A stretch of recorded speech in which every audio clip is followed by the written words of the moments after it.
Marcos capítulo 1, verso 12 e 13 diz assim: E logo o Espírito conduziu Jesus ao deserto, onde ficou durante 40 dias sendo tentado por Satanás. Estava com as feras e os anjos o serviam. Só para a gente ter continuidade, logo depois do quê? Logo depois do batismo de Jesus. Jesus é batizado, vem a voz do céu que ele diz: Você é meu filho amado em que eu muito me agrado, em que eu me alegro. O Espírito vem como pomba e testifica a identidade de Jesus. Quem é Jesus? Todo aquele que é gerado absorve a natureza do que é gerado. Então Jesus é gerado por Deus, então tem igual natureza de Deus. Dentro dessa realidade há uma testificação, ele é filho de Deus. Essa é a identidade de Jesus. O texto que a gente acabou de ler, Jesus vai ser tentado 40 dias e 40 noites. Marcos é muito sucinto, com maior profundidade, com maior riqueza de detalhes. Mateus e Lucas, ambos no capítulo 4 do seu evangelho, vai falar sobre essa tentação, o que ocorreu e como ocorreu. Lá no texto vai dizer que Jesus passa 40 dias e 40 noites em jejum, e logo depois é tentado pelo diabo.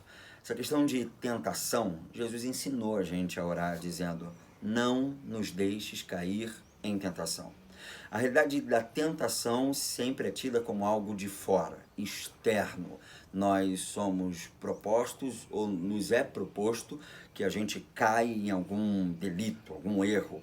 E tentação tem sempre a ver com desenfreamento, ou com não regulamento, ou não estar regulado a respeito de si, e por isso você desenfreia, você faz alguma coisa que está incorreto. Você faz alguma coisa como um ato externo. O externo é simplesmente visto como aquilo que te atinge. Mas na real, o apóstolo Tiago, no capítulo 1 também da sua carta, vai dizer que cada um é tentado quando atraído e envolvido pelo seu próprio mau desejo. Ou seja, nós carregamos em si mesmo o princípio da intencionalidade. A absorção do externo é apenas algo que provoca um interno que está predisposto a absorver aquilo que foi ali apresentado.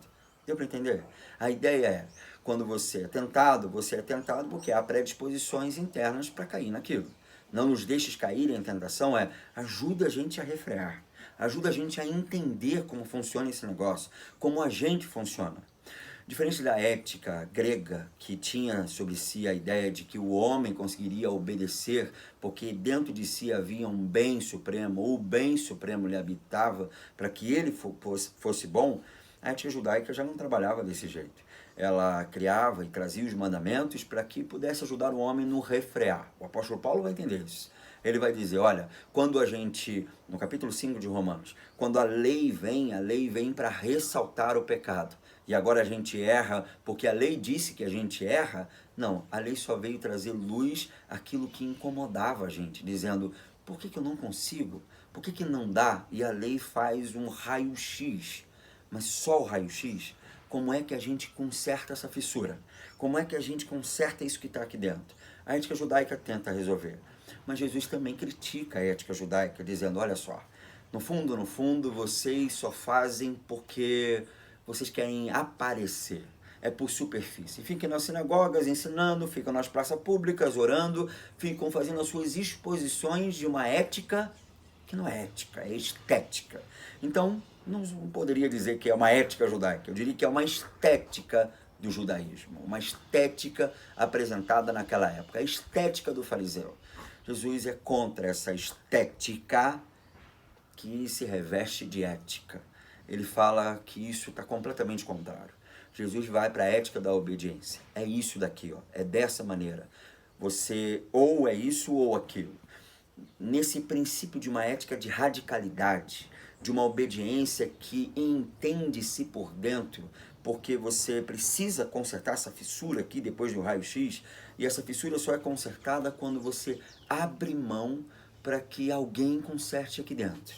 Abre mão para que alguém venha e comece a ajustar as coisas.